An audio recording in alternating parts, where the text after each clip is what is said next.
Good day, we are Group 8, and the members are Miss Bersal, Miss Esler, Miss Hoya, Miss Paviliano, and Miss Juan. And now, we will present to you project number 3, Authentication and Authorization.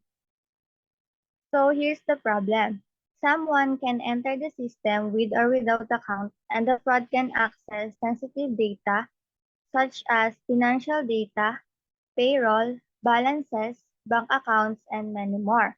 Our task is to have a textual and graphical design of possible solution and create visualization with explanation on how can provide and ensure data safety to your accounting information system.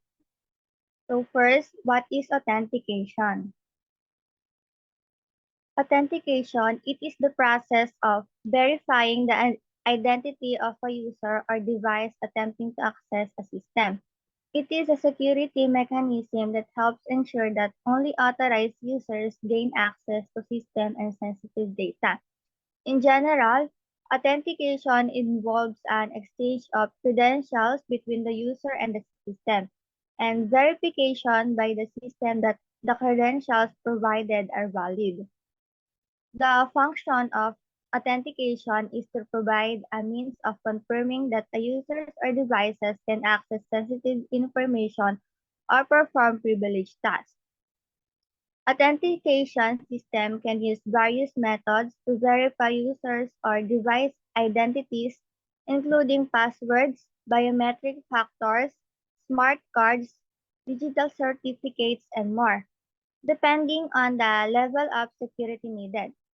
Authentication can be multi-factor or single-factor depending on the sensitivity of the data being accessed. Next po.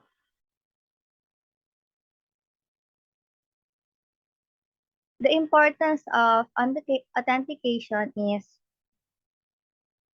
without authentication, unauthorized individuals or malicious actors could gain access to sensitive information or system and can cause irreparable harm.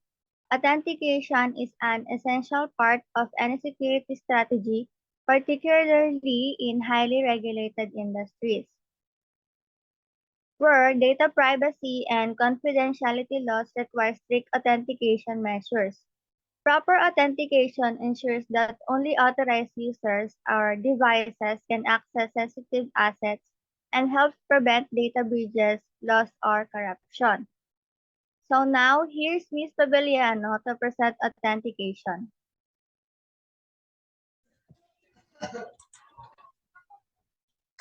So login phase. So we have the username and password. Username it's a phrase of it is a phrase word or combination of characters or a unique identifier used to gain access to a computer, network, or online system. So in accounting information system, the username plays a crucial role in the authentication process during the login phase. It serves as a unique identifier or a string of characters that is associated with a specific users. By requiring users to enter the username along with the corresponding password, the system can verify their identity and grant access to the accounting information system. Then the next is password, which is a string of characters used to verify the identity of a user during the authentication process. In the login phase, passwords serve as a crucial element in the authentications process for accounting information system. They are string of characters used to used to verify the identity of a user. Password provide an additional layer of security, preventing unauthorized access and potentially fraudulent activities. They play a vital role in safeguarding confidential financial information, maintaining compliance with regulatory requirements, and upholding the trust and credibility of the accounting system. So, therefore, it is essential to establish strong password policies, including complexity requirements, regular updates, and strict confidentiality practices to mitigate the risk of unauthorized access and protect the integrity of financial data. Next is the admin point of view. So here, login can be done with or without an internet connections using different methods. So when the admin has internet access, they simply need to click or press the login button. Upon clicking it, an authentication prompt appears requiring a 6-digit code for the admin to proceed to the dashboard. On the other hand, when the admin does not have internet access, there is an option to log in using face recognitions. This method verifies the admin's original and authentic identity, offering enhanced security and surveillance capabilities. If the system fails to recognize the admin, an error message will be displayed. However, if the system successfully grants access, the admin will be directly taken to the dashboard. The next reporter will be Ms. to continue the discussion on authentications. User's point of view. Next po. For user's point of view, you can also log in with or without internet here. With internet connection, once the user click or press the login button, it may also appear the authentication request, which requires a 6-digit code so that the user can proceed to the dashboard. And for those no internet connection, biometrics is provided. Fingerprints biometrics is mainly used for identification and access control or for identifying individuals who are under surveillance.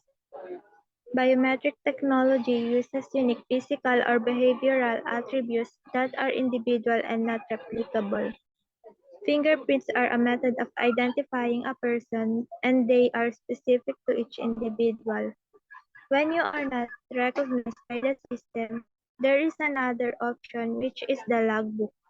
Once you are successfully recorded or recognized, you can automatically proceed to the dashboard.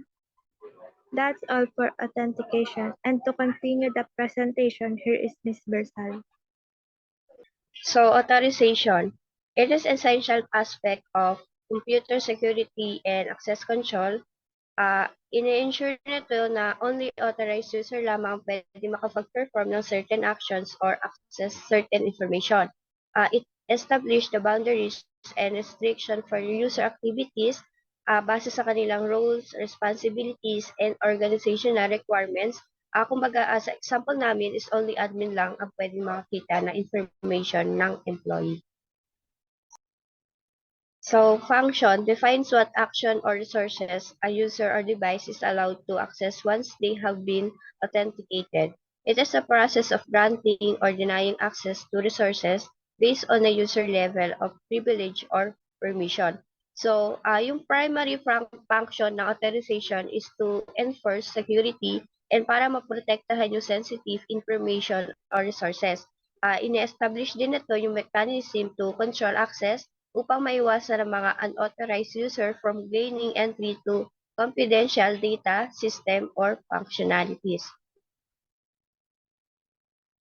Importance. Meron ditong security, data privacy, compliance, accountability, resource management. So when it comes to security, by controlling access to resources, it prevents unauthorized user from tampering with sensitive data, through compromising system integrity or causing potential harm.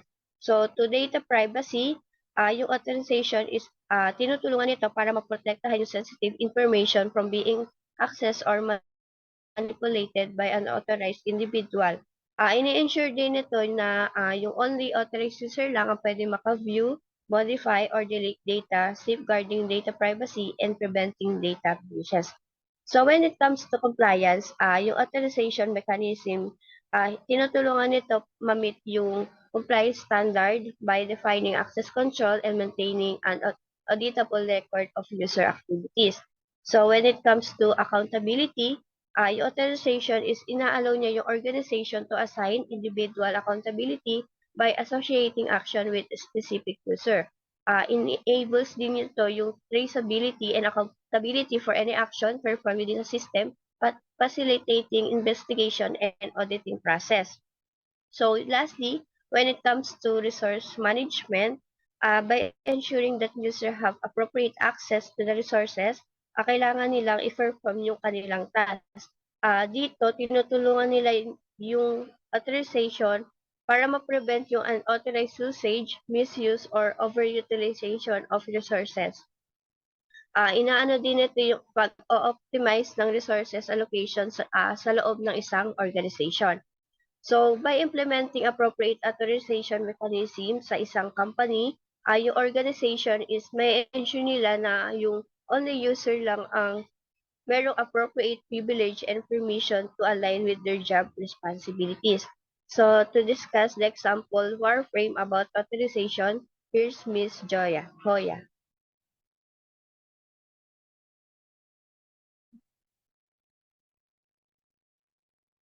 So, let's move on naman sa login page ng authorization.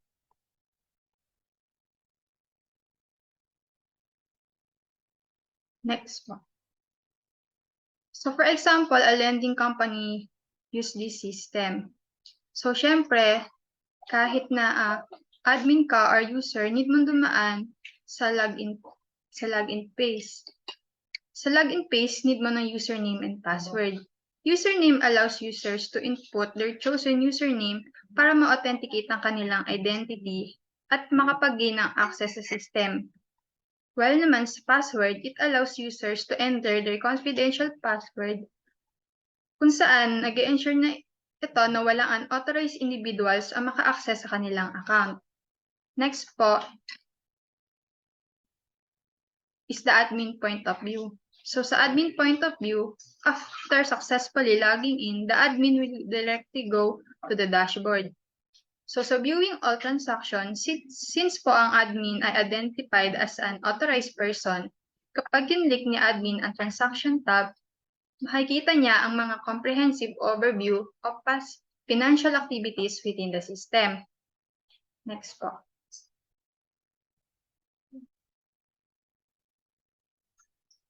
Next is the authorizing action. Dito, kapag na-view na ni admin at na-review na ang mga past transaction ng user, dito na papasok ang authorization ng admin. Pwede na siyang mag-decide if i-reject niya ba or i-approve ang request ng user. Next, kapag naman ay in-approve ni admin ang, let's say, ang loan application ng isang user, lalabas ang loan summary sa screen at request accepted na message. Therefore naman, kapag na-reject ni admin ang loan request ni user, lalabas sa screen ng request denied. Next po. User's point of view. So again, after successfully logging in, user will directly go to the dashboard. So sa application form fill out, kapag kinlik ni user ang loan tab, lalabas dito ang application form. Dito need niya itong fill up pan dahil isa ito sa necessary requirements para makapag-request ng loan. Kasama din doon is kailangan niya mag-upload ng other necessary requirements like ID para makapag-request ng loan. Next po.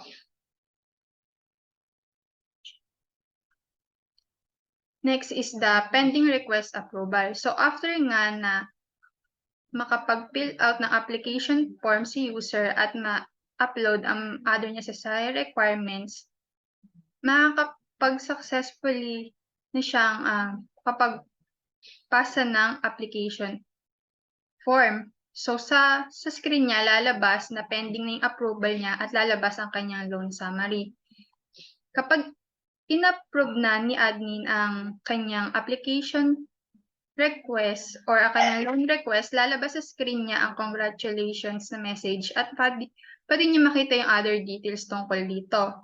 Kapag naman ni-reject ni admin ang kanyang loan request, lalabas sa screen niya na request has been denied. So, yun lang po.